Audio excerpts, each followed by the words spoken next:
gentlemen, we came here to make you move.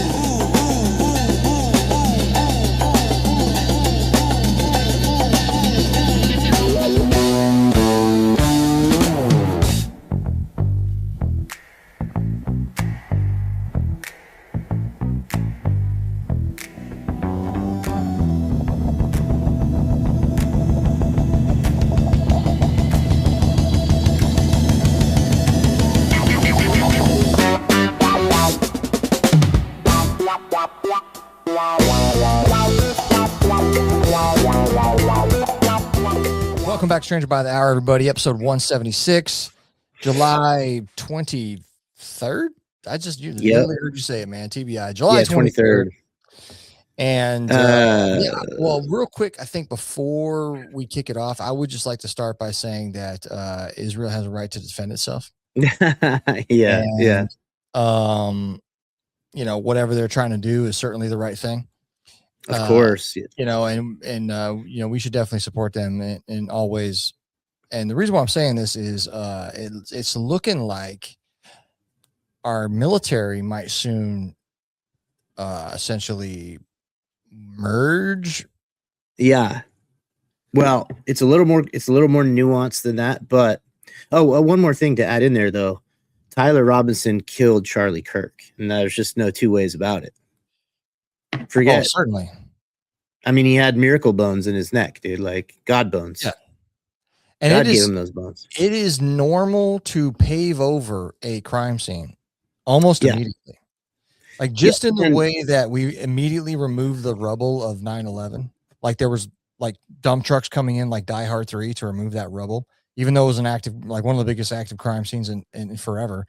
And that was totally normal, but what was also totally normal was to wait 444 days before starting the official investigation of 9/11.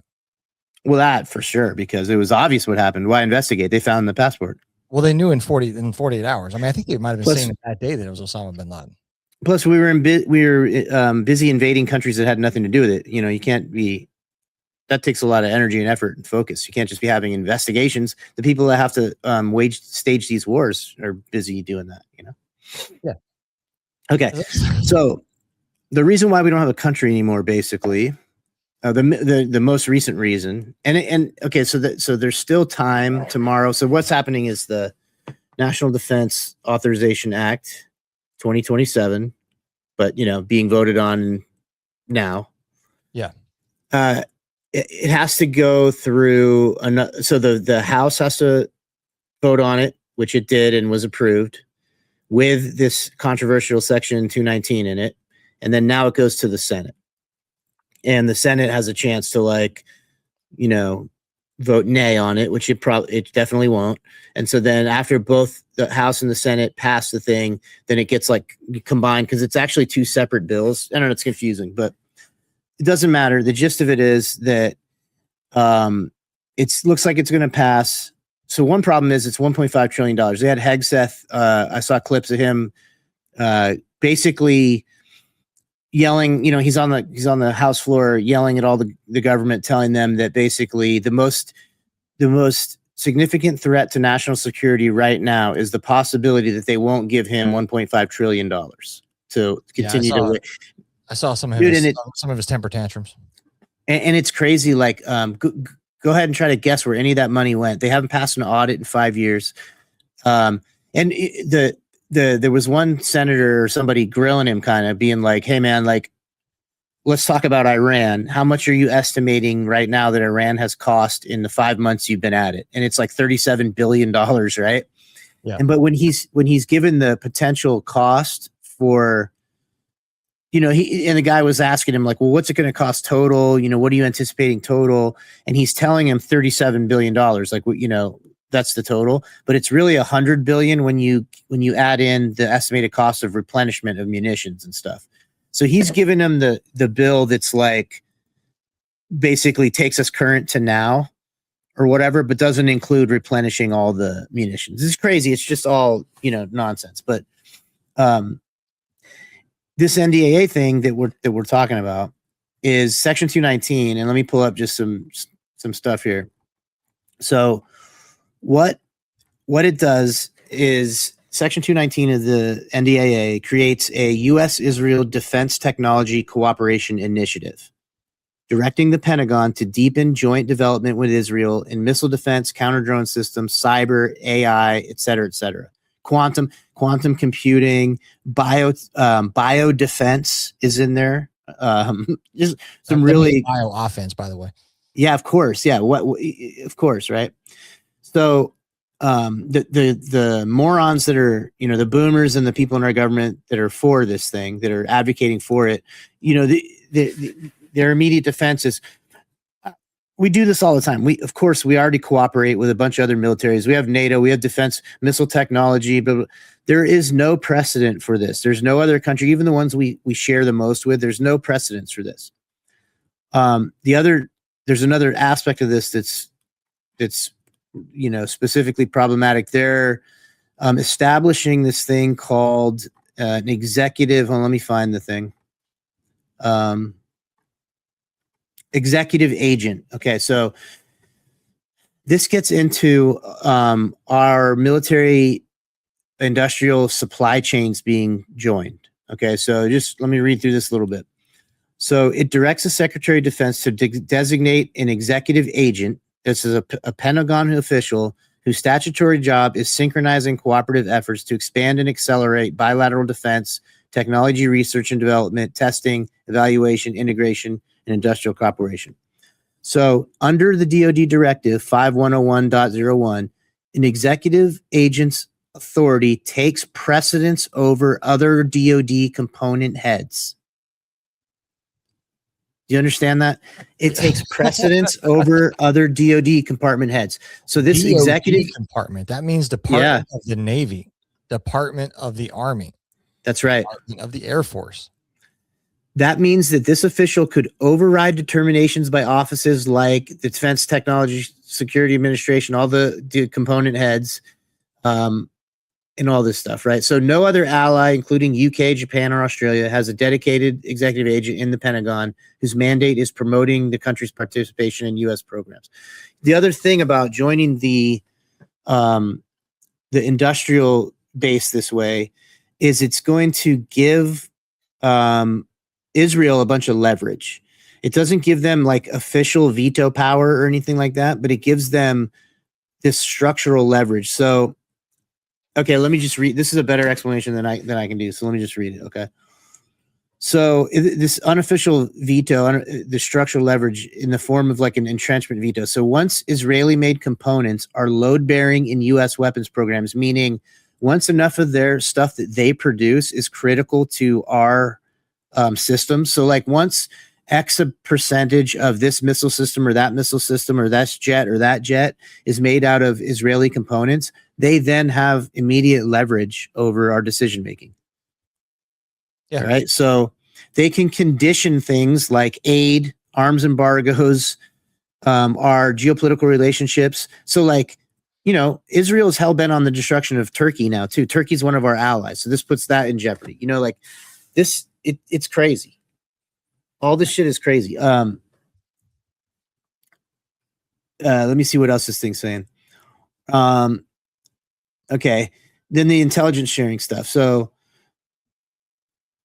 the Section 622 of the Senate Intelligence Authorization would require the president to expand intelligence sharing with Israel and restrict his ability to reduce it, allowed only for a specific and identifiable national security concern. So like, these are things that are not going to be able to be undone very easily once they're done.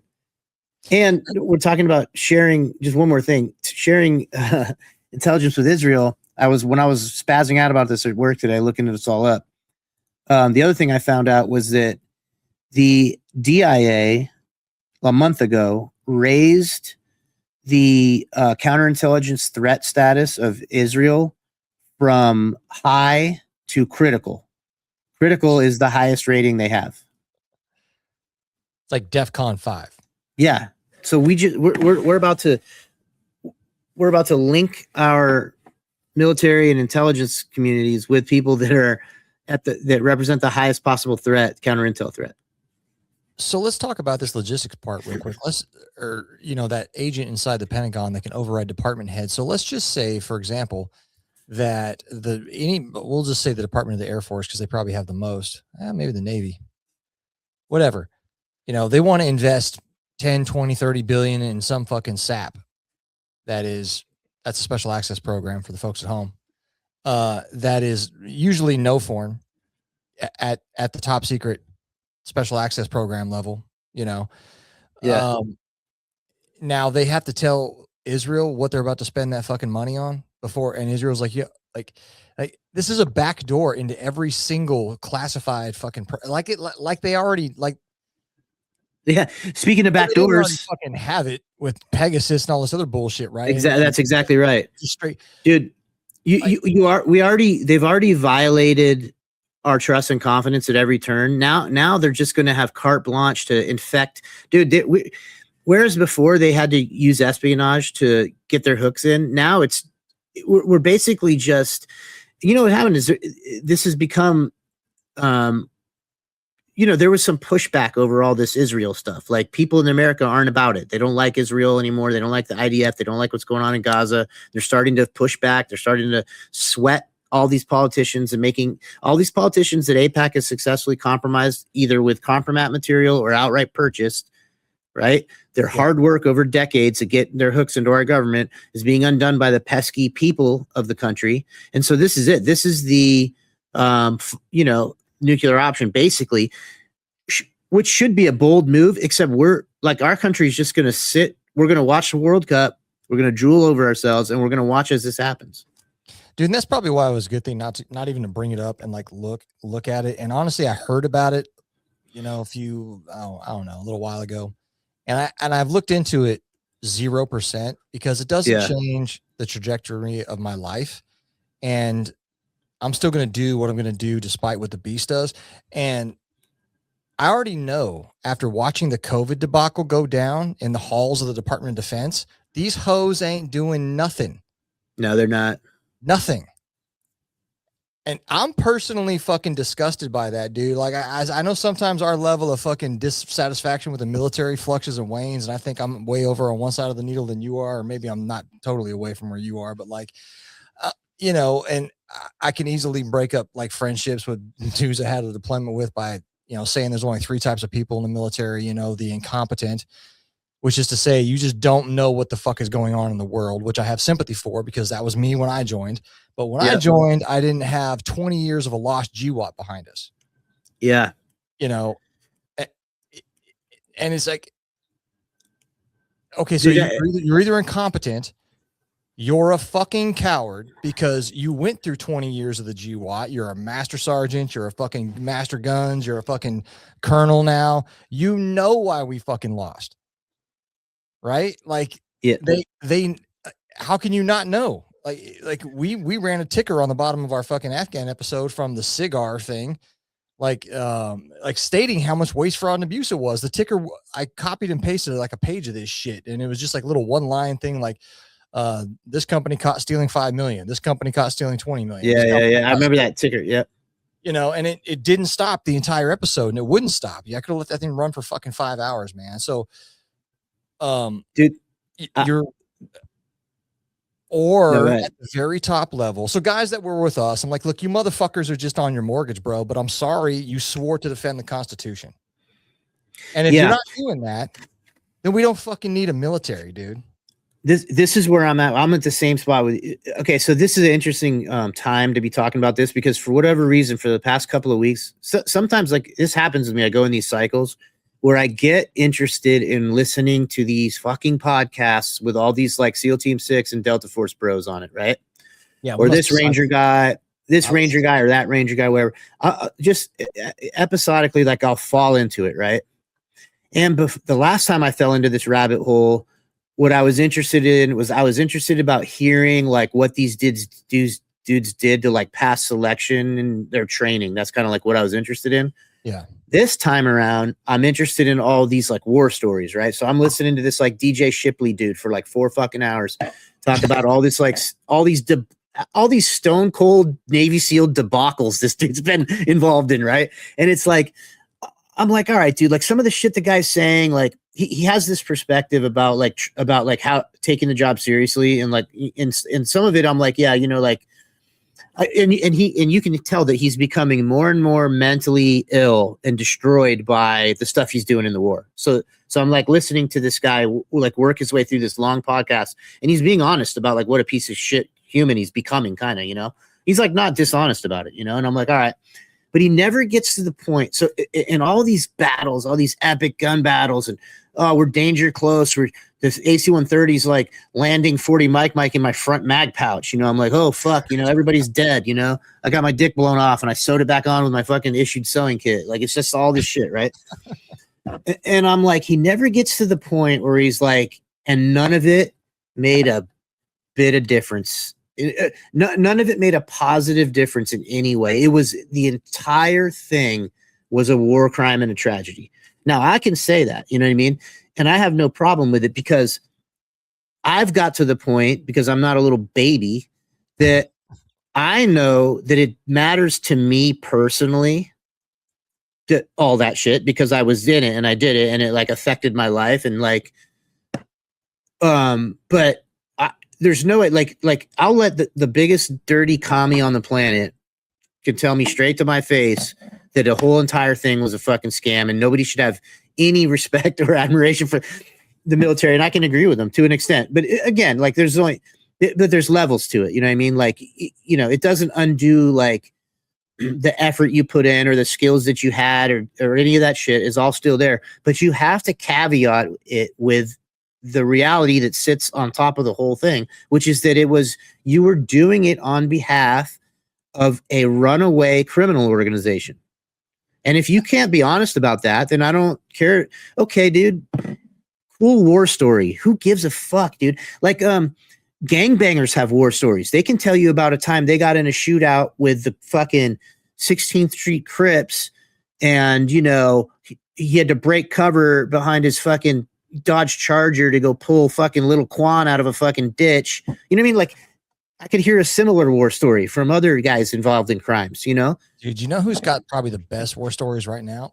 Some Russian fucking sergeant, bro. Or Ukrainian, dude, those motherfuckers. Or a Ukrainian sergeant who started as a private and is somehow still alive.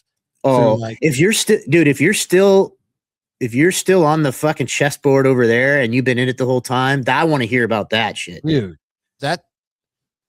I mean, yeah. So to reinforce that, so I'm cooking dinner last night, and my algorithm knows me, right? So I stumbled into the Andy Stump talking to Bissonnette about. Before you get deep into that, does Andy Stump fucking bother you, like the way he talks? Yes, dude. Absolutely. He does not let anybody. It's like. He's affecting this. He's affecting this air of like this intellectual who knows that. I find him profoundly annoying. So like DJ Shipley, I'm supposed to hate him. Everyone's like, he's a piece of shit because he fell out with his dad, the fake sealed Shipley guy, you know? Don Shipley Sr. Yeah. Don Shipley Sr. Then I have Andy Stump. And it's like, okay, but I didn't mean to Andy Stump like is universally adored by everybody. And I'm like, no. That guy's a Dorcas, dude, like a douche. Yeah. Yeah. I don't like that guy at all. Okay, go ahead. I would lump him into like the willfully ignorant category. Like I've got a story that I like and I'm going to stay willfully fucking ignorant to it. So he's not ignorant. He's willfully. He's lying. Yeah.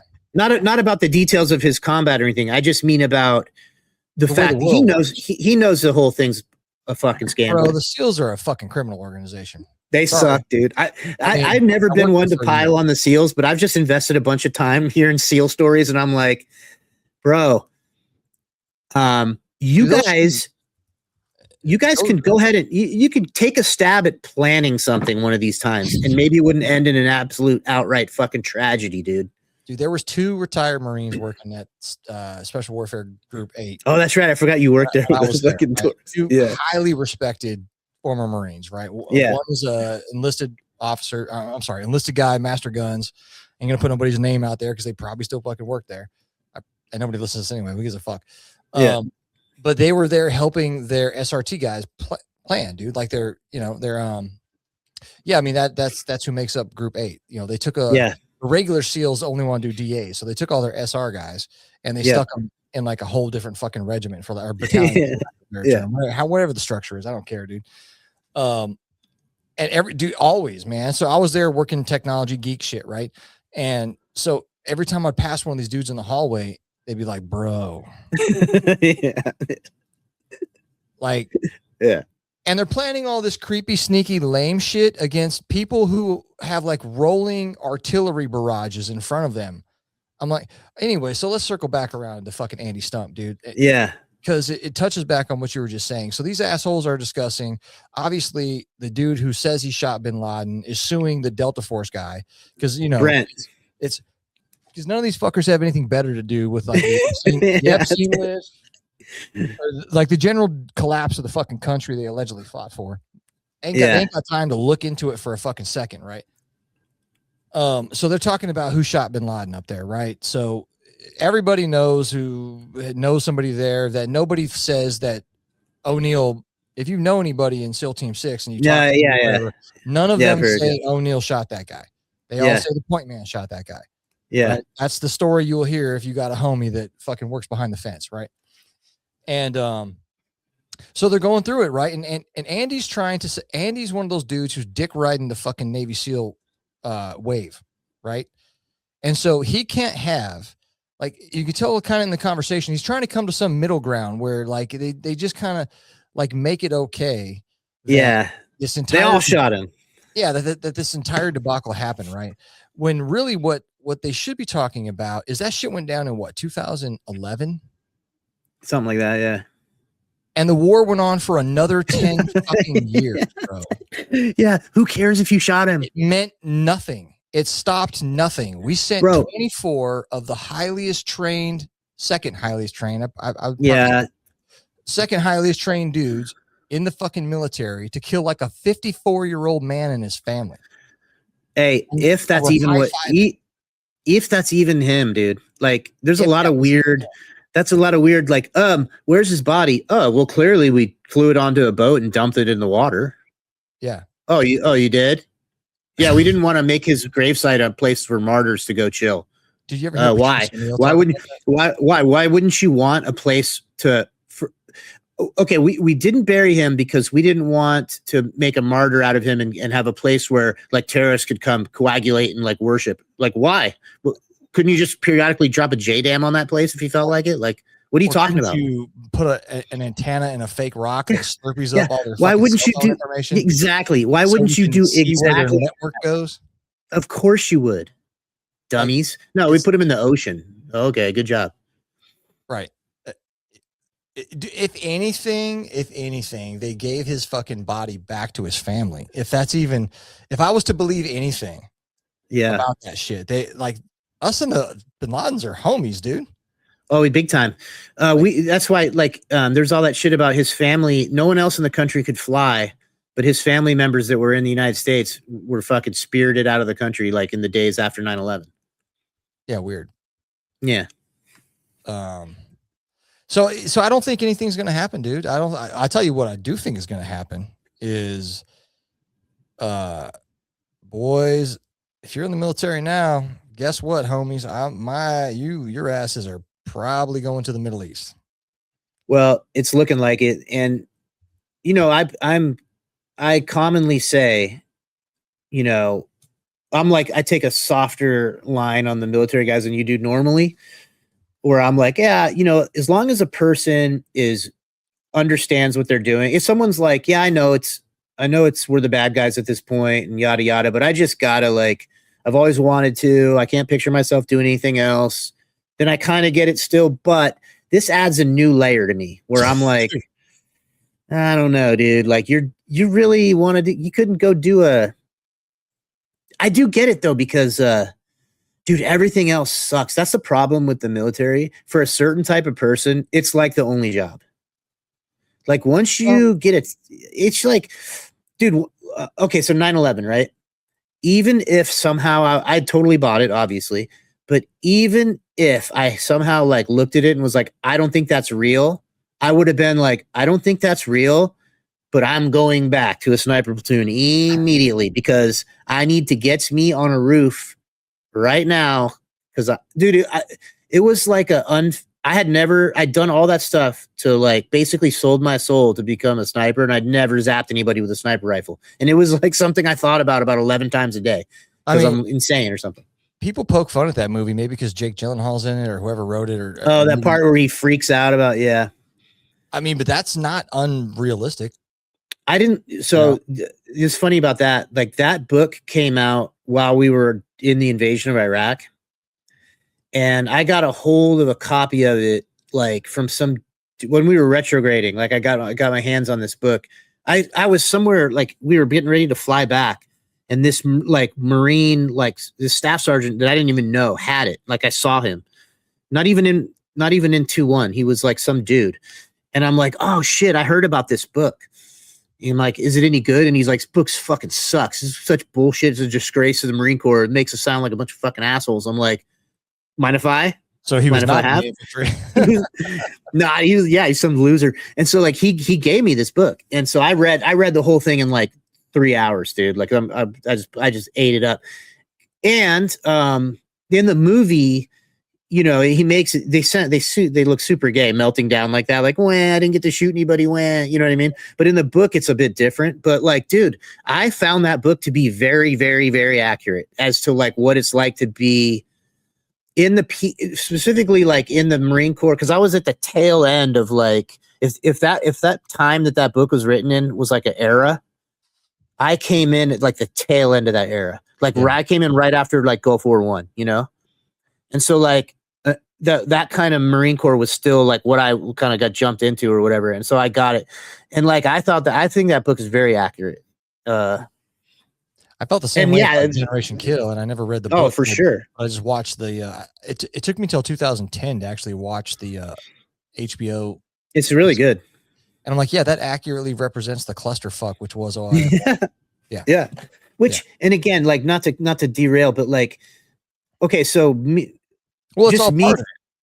Well, it's part of it. And I like that. So like the thing about the Marine Corps to me, because I for some reason I've been thinking about this a lot. Like you're like a young person, and for whatever reason you're going to join some branch of the military, and like some people have like, oh, my dad was a Marine or whatever. But like, you know, guys like us, we're kind of oriented towards like, we're going to go in the military and do infantry type stuff. You know, like we make this decision, right? So you have to choose, like, am I going to be in the Army or I'm going to be in the Marines? And like, I didn't have a whole like bunch of information to make this decision, but like what it really is like, you know, it's obvious what the difference is between the rest of them. You're like, the Air Force is airplanes. Fuck that. Okay. The Navy is boats. No, thank you. The Army is like, I know what an army is. You know, you're like World War II, tanks and artillery. You're like, that's the Army. Well, what's this thing? What are Marines? The discriminating thing about the Marine Corps, it's not anything else. It's what a Marine is. That's what the discriminating thing is. Yeah. So when you're joining the Marines, the whole thing is that you become this person, this Marine. And that's what's attractive about it. You know, that's why they don't really sell you. They're like, their whole pitch is like, whatever, bitch. Like, can you do it? I don't know. Maybe you can. You look kind of gay to me. I don't know. And you're like, what? Yeah. But it's cool. And so the fact that it's a shit show is like part of it. It's like part of it. It's like this whole big, like, absurd fiasco that every once in a while erupts in like violence, where all of a sudden everybody kind of knows what to do and like is good at it. You know, like you can get a Fallujah jumping off where you're like, yeah, I mean, a month ago, these guys were like getting arrested out in town and parachuting off the top of their barracks with like poncho liners. And now they're doing like what they're doing right now. And they're getting it done. You know, it's crazy. But with 20 years in hindsight. Oh yeah. But it doesn't mean any of it's worthwhile. It's still, the whole thing's a mess, you know? Now we know that the purpose is to locate, you know, the blacks have rap music, bro. You know what I'm saying? That's what's going to get, that's a soundtrack to a felony. You know what I'm saying? That's going to get their high performers the fuck out of here to prison. Some of them are going to join the Marines, you know? Yeah. You know, there's various different life cages I see what you're going. Yeah, it's to slave class to get the highly moral, highly effective, highly intelligent, highly motivated, locked into a complete fallacy. Dude, that's a good point. Maybe that's the most important point too, because aside from them meeting their like weird, geopolitical end states and like controlling the financial markets, and that needs, military force. The other thing is like what you just said. You have to occupy the people like us. You have to take the plea, because this is the thing about the elites. They are not elite themselves. They are degenerate, barely functional, like insane, immoral, demonic, maybe. Like, they're in a panic at all.